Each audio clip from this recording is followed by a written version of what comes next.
दोस्तों, कैसे आप सब। चलिए मैं बात करने वाला हूँ इस वीडियो में वेब सीरीज़ सास बहू और फ्लेमिंगो के बारे में, जो है डिज्नी पर हॉटस्टार पर स्ट्रीम हो चुकी है। टोटल 6.5 घंटे की ये वेब सीरीज़ है, directed by Homi Adajania. As the name suggest दोस्तों, ये सास बहू और फ्लेमिंगो यानी कि रूंज नाम का यहाँ पे एक गाँव बताया गया है। गुजरात का एक गाँव है जहाँ पे सास बहू और उस गांव की जो औरतें हैं, बेसहारा औरतें हैं, वो मिलकर एक ड्रग्स जो है फ्लेमिंगो यहाँ पे जिसे बताया गया है ड्रग्स का नाम, उसका कारोबार बहुत सालों से चलाते आ रहे हैं। और धीरे धीरे धीरे करके ये जो कारोबार है मुंबई तक ही सीमित नहीं है, विदेशों तक ये कारोबार उनका चलता आया है इतने सालों से।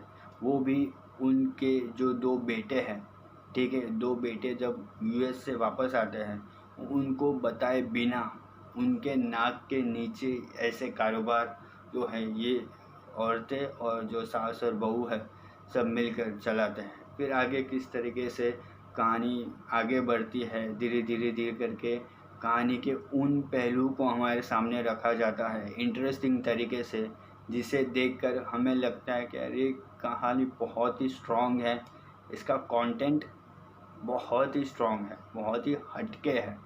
तो ऐसी कुछ कहानी, ये एक बेसिक कहानी है कि किस तरीके से सास बहू और जो औरतें हैं उस गांव की, वो किस तरीके से लोगों के नाक के नीचे से ऐसे जो कारोबार है वो करते जाती है। और इसके साथ ही यहाँ पे छोटे छोटे सब प्लॉट भी यहाँ पे हमारे सामने रखे गए हैं कि जैसे डिम्पल कापड़े का जो कैरेक्टर है रानी सा का, रानी बा का, जो है रानी कॉरपोरेशन की मालकिन, ठीक है, रानी कॉरपोरेशन जिसने स्थित किया है, वो रानी कॉरपोरेशन बना कैसे, उसके पीछे की उसकी बैक स्टोरी हमें यहाँ पे बताई जाती है कि किस तरीके से वो ये नॉट सो गुड जो कारोबार है ड्रग्स का और गोलियों का और बंदूकों का, उसमें वो आ जाती है। क्या सिचुएशन उसके सामने आया था कि जिस वजह से उसे इस कारोबार में आना पड़ा, इस कारोबार में उतरना पड़ा, वो किस तरीके से फिर रानी कॉरपोरेशन की शुरुआत होती है। वो एक बैक स्टोरी बहुत ही इंटरेस्टिंग तरीके से यहाँ पे बीच बीच में हमें कुछ ना कुछ ऐसे सीन्स के द्वारा बताई जाने की कोशिश की जाती है, जो बहुत ही अच्छा लगता है और हमें एज अ व्यूअर जो है इंटरेस्टिंग टेक हमें दिखाई देता है इस कहानी के प्रति। और यहाँ पे एक और सब प्लॉट बताया गया है कि दो जो ये बेटे हैं, ये उनको तो ज़रा भी भनक भी नहीं है ये जो यहाँ पे उनके घर पे जो चल रहा है। तो वो किस तरीके से जब उन्हें ये चीज़ें पता चलती है, वो किस तरीके से इस चीज़ के ऊपर रिएक्ट करते हैं, धीरे धीरे धीरे करके उनके अंदर किस तरीके से ये जो चीज़ें हो रही हैं उनके साथ, वो मतलब मिल जाते हैं, परिस्थिति को समझ जाते हैं। वो भी यहाँ पे बहुत ही इंटरेस्टिंग तरीके से बताया है। हालांकि थोड़ा मुझे ना लेंदी लगा वो चीज़, वो रिएक्शन और वो सारी चीज़ें जिस तरीके से उन्हें पता चलती है, जिस तरीके से वो रिएक्ट करते हैं, थोड़ा मुझे लेंदी और थोड़ा स्लो और बोरिंग लगा। बट इंटरेस्टिंग था, बहुत ही हटके था मैं कहूँगा। और यहाँ पे मतलब वही हर वेब सीरीज़ में हम नज़र आते हैं, लेस्बियन रोमांस, लेस्बियन प्यार और वही चक्कर, वही प्यार, वही चीज़ें यहाँ पे भी बताई गई है। रानी सा जो है, डिम्पल कापड़े का जो कैरेक्टर है, उसकी जो दो बहुएं हैं, उसमें से एक बहू है ईशा तलवार, जो अकाउंटेंट का जो पूरा ज़िम्मा है वो संभालती है। वो है लेस्बियन कैरेक्टर यहाँ पे बताया गया है। हालांकि मुझे पता नहीं, इसकी ज़रूरत भी नहीं थी। अगर आप web series through out the web series अगर आप देखोगे तो वो जो सब प्लॉट है यहाँ पे उसकी ज़रूरत थी भी नहीं, कुछ ऐड भी नहीं होता है। वो सब प्लॉट जो कैरेक्टर है मोनिका डोगरा जिन्होंने वो कैरेक्टर प्ले किया है, वो कैरेक्टर इस कहानी को आगे ना ही बढ़ाती है ना ही पीछे धकेलती है, इसलिए बीच में कहीं अटक के रह जाती है वो कहानी, वो सब प्लॉट।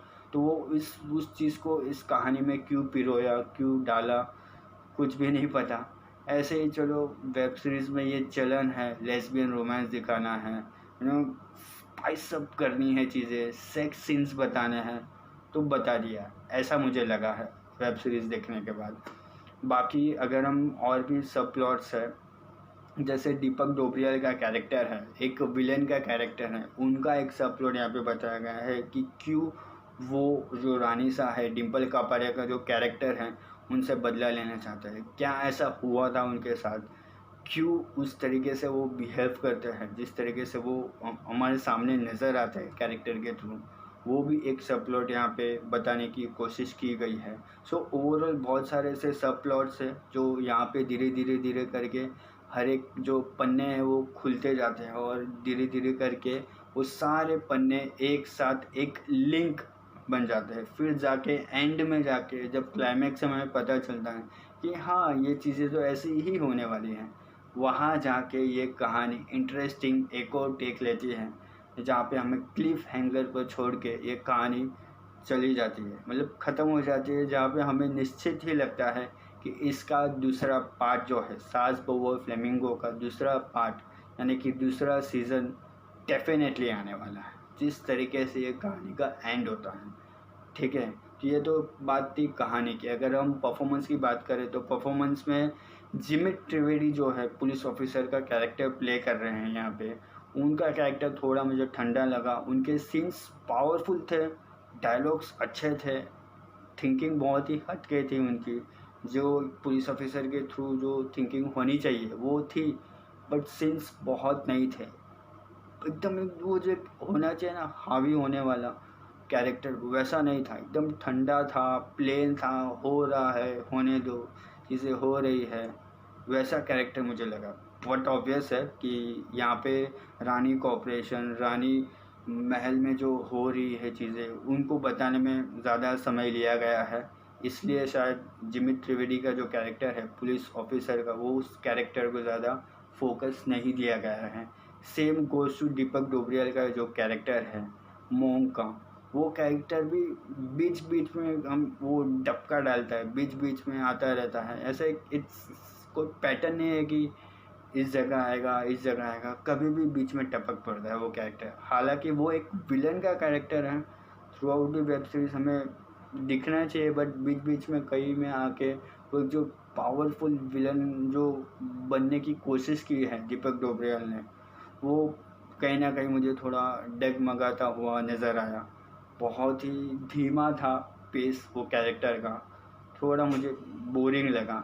हालांकि बाकी के जो परफॉर्मेंसेस थे, राधिका मदन यहाँ पे थोड़ी मुझे ओवर दी टॉप लगी, ओवर एक्टिंग की गई थी। और उनका जो कैरेक्टर था ना राधिका मदन का, उनका इंट्रोडक्शन सीन ही सेक्स सीन से था।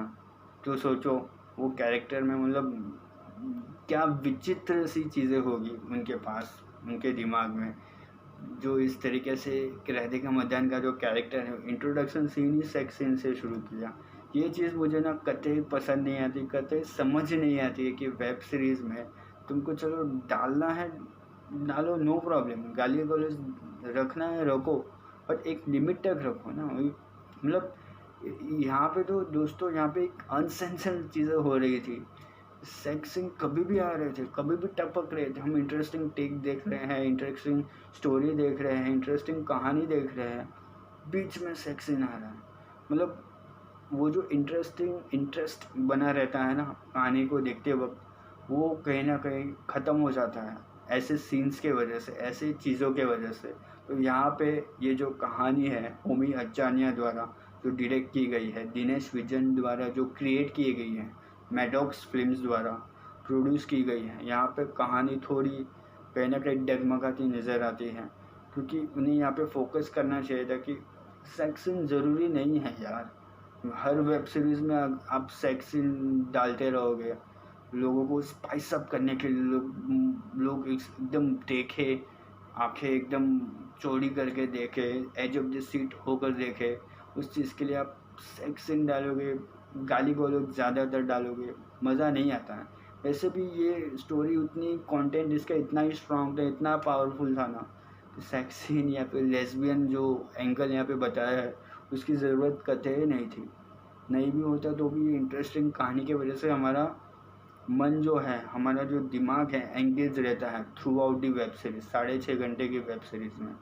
सो परफॉर्मेंसेस राधिका मदन जिमी त्रिवेदी और दीपक डोबरियल के जो कैरेक्टर हैं उनके अलावा जो बाकी के परफॉर्मेंसेस थे बहुत ही स्ट्रॉन्ग थे, बहुत ही पावरफुल थे और बहुत ही इंटरेस्टिंग तरीके से यहाँ पे हमारे सामने प्रस्तुत किए गए हैं। और जो दो चेहरे होते हैं ना, एक अच्छा एक बुरा, वो धीरे धीरे धीरे करके हमें हर चेहरे से हम देख पाते हैं। हर चेहरे का जो नकाब होता है पीछे वो हमें नज़र आता है धीरे धीरे करके आगे चल के। तो इस वेब सीरीज़ में म्यूज़िक बहुत ही इंटीग्रल पार्ट प्ले करता है, बहुत ही सूदनिंग एक्सपीरियंस था।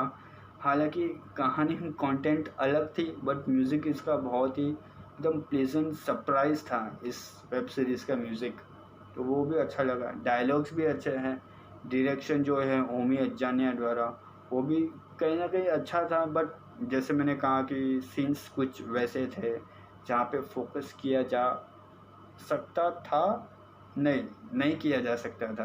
अगर नहीं भी होती वो चीज़ें तो चल जाती एक टाइम के लिए।